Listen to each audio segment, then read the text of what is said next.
2025 నుంచి చూస్తున్నా ఎక్కడ చూసినా అందరూ ఏజెంట్స్ అని మంచి హైప్ ఇస్తున్నారు. AI agent. Agents. Agentic workflows. Agents. ఆ హైప్ వల్ల ఏంటో తెలియదు కానీ కొంతమంది చిన్న చిన్న వర్క్ ఫ్లోలు బిల్డ్ చేసి బయటికి ఏ ఏజెంట్ అని చెప్పుకుంటున్నారు. దీని వల్ల ఒక ప్రాబ్లం ఉంది. మీరు క్లయింట్స్ కి రీచ్ అవుట్ అవుతున్నప్పుడు ఫర్ సపోజ్ అక్కడ క్లయింట్ రిక్వైర్మెంట్ చిన్నదే కానీ మీరు ఏ ఏజెంట్ బిల్డ్ చేస్తారని చెప్పారనుకోండి, అది చాలా ఇన్ఎఫిషియెంట్ అప్రోచ్ అవుద్ది. మీరు ఒక్క విషయం గుర్తుంచుకోవాలి, మన రిక్వైర్మెంట్ ని బట్టి ఆటోమేషన్ బిల్డ్ చేయాలా, ఏఐ ఆటోమేషన్ బిల్డ్ చేయాలా లేదా ఏఐ ఏజెంట్ ని బిల్డ్ చేయాలనేది డిసైడ్ అవ్వాలి. ఈ రోజు ఎగ్జాక్ట్ గా ఈ మూడు కాన్సెప్ట్ల మధ్య డిఫరెన్స్ ఏంటో క్లియర్ గా చెప్తా. దీంతో పాటు మీకు రియల్ టైమ్ ఎగ్జాంపుల్ కూడా చూపిస్తా. అప్పుడు మీకు ఏది ఎప్పుడు ఎలా వాడాలనే క్లారిటీ కూడా వస్తుంది. దానికంటే ముందు రీసెంట్ గా నేను N18 వీడియో అప్లోడ్ చేశాను. అది ఆల్మోస్ట్ 11 months తర్వాత లాంగ్ వీడియో చేశాను. యాక్చువల్ గా దానికి నేను అనుకున్న దానికంటే కొంచెం మంచి రెస్పాన్స్ వచ్చింది. చాలా మంది కమెంట్స్ లో కూడా ఇంకా N18 మీద వీడియోస్ చేయమంటున్నారు, ఆటోమేషన్స్ మీద వీడియో చేయమంటున్నారు. ఖచ్చితంగా చేస్తాను. ఓన్లీ ట్యూటోరియల్స్ లా కాకుండా ఇంకా మంచి వాల్యూ ఇవ్వడానికి ట్రై చేస్తాను. కానీ మీరు చేయాల్సింది ఒకటే, నేను ఒకవేళ వీడియో ఏదైనా అప్లోడ్ చేస్తే మీరు లైక్ చేసి మీ ఫ్రెండ్స్ కి షేర్ చేశారు అనుకోండి, మీకు ఇది నచ్చుతుందని నాకు అర్థమవుతుంది. అండ్ దీంతో పాటు మీ ఒపీనియన్ మాత్రం ఖచ్చితంగా కామెంట్స్ లో చెప్పండి. అప్పుడే నాకు నెక్స్ట్ ఏం చేయాలో, మీకు దేని మీద ఇంట్రెస్ట్ ఉందో క్లియర్ గా అర్థమవుతుంది. ఓకే, ఇప్పుడు అసలు మ్యాటర్లోకి వస్తే ఆటోమేషన్ అంటే రూల్ బేస్డ్ అనమాట. ఇక్కడ చూడండి, ఇక్కడ ఒక వెండింగ్ మెషిన్ ఉంది. కాయిన్ ఇన్సర్ట్ చేస్తే స్నాక్ బయటకు వచ్చేయాలి. అదే రూల్ అనమాట. If coin inserted dispense snack.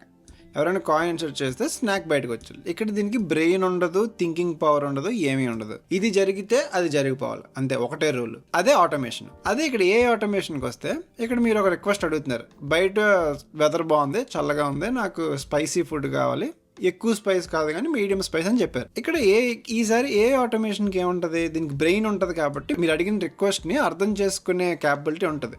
ఎక్కువ స్పైస్ కాదు, బయట వెదర్ బాగుంది, మంచి మీడియం స్పైస్ ఫుడ్ అడిగారు అని అర్థం చేసుకుంటుంది. అర్థం చేసుకొని మీకు ఫుడ్ ఇస్తుంది అనమాట. సేమ్ అంతే. ఇక్కడ rules plus brain.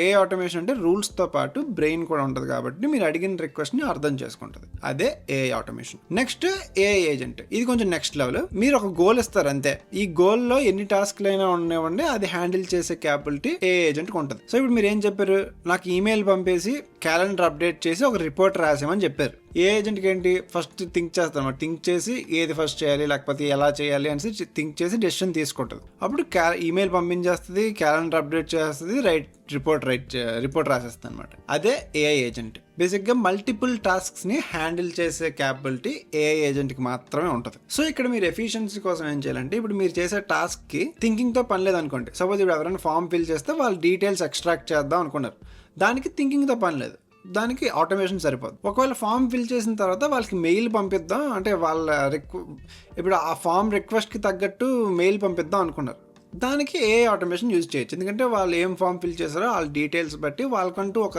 Separate mail డెడికేటెడ్గా ఒక డ్రాఫ్ట్ తయారు చేసి వాళ్ళకి పంపించడానికి ఏ ఆటోమేషన్ యూజ్ అవుతుంది. ఇప్పుడు ఏ ఏజెంట్ అనుకోండి, వాళ్ళు ఫామ్ ఫిల్ చేసిన తర్వాత వాళ్ళ డీటెయిల్స్ని మన డేటాబేస్లోకి సేవ్ చేయొచ్చు. తర్వాత వాళ్ళతో మీటింగ్ సెటప్ చేయాలంటే మీటింగ్ సెటప్ చేయగలదు. అండ్ ఆ మీటింగ్ అయిపోయిన తర్వాత మీటింగ్ తాలూకు సమ్మరీ అండ్ రిపోర్ట్ కూడా తయారు చేయగలదు. దానికి ఏ ఏజెంట్ అవసరం పడుతుంది.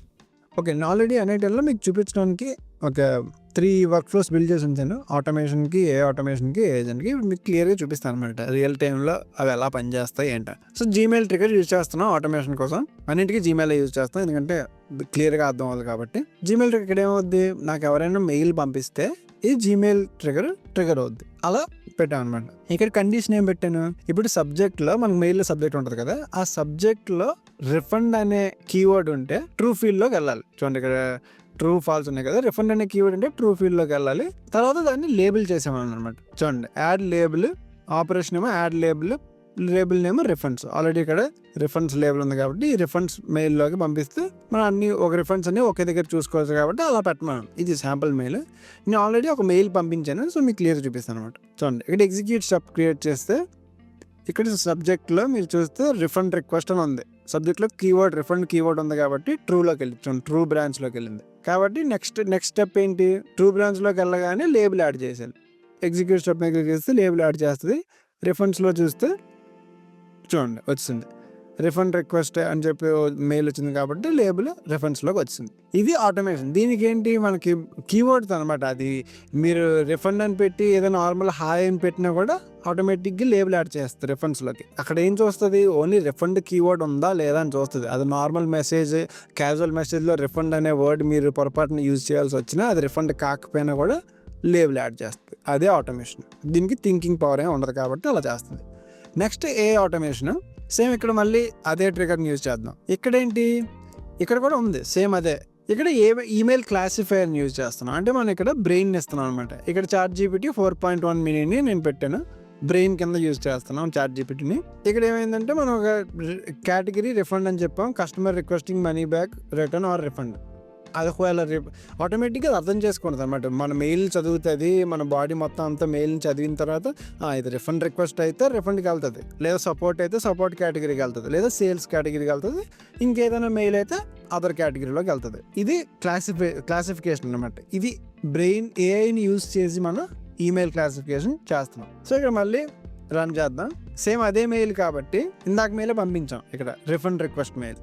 సో ఇది అర్థం చేసుకుందాం. ఇక్కడ మనం కీవర్డ్ ఏం చెప్పలే, జస్ట్ మనం రిఫండ్ మెయిల్ చదివి అర్థం చేసుకొని రిఫండ్ రిక్వెస్ట్ అయితే రిఫండ్లోకి పంపించమని చెప్పాం. ఇక్కడ చూద్దాం, అది రిఫండ్ నిజంగా రిఫండ్ రిక్వెస్ట్ మెయిలే కాబట్టి అది రిఫండ్ బ్రాంచ్లోకి వెళ్ళింది.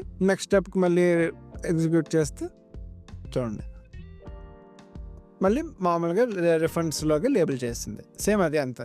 ఇక్కడ ఈసారి మనం కీవర్డ్స్లో కాకుండా బ్రెయిన్ యూజ్ చేసి రిఫండ్కి లేబుల్ యాడ్ చేస్తాం. ఇప్పుడు నెక్స్ట్ ఏఐ ఏజెంట్. ఇక్కడ మనం ఏం చేస్తున్నాం, సేమ్ ఈమెయిల్ పంపుతాం.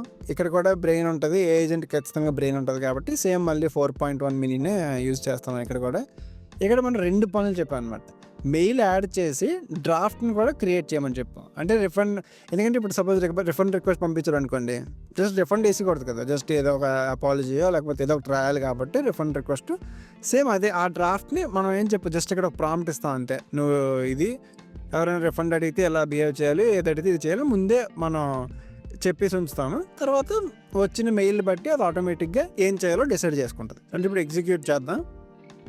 చూడండి, ఆటోమేటిక్గా చదువుతుంది, మెయిల్ చదివి లేబుల్ యాడ్ చేసింది, డ్రాఫ్ట్ మెయిల్ని క్రియేట్ చేసింది. రిఫరెన్స్లోకి వెళ్ళి రిఫ్రెష్ చేస్తే చూడండి మెయిల్ వచ్చింది.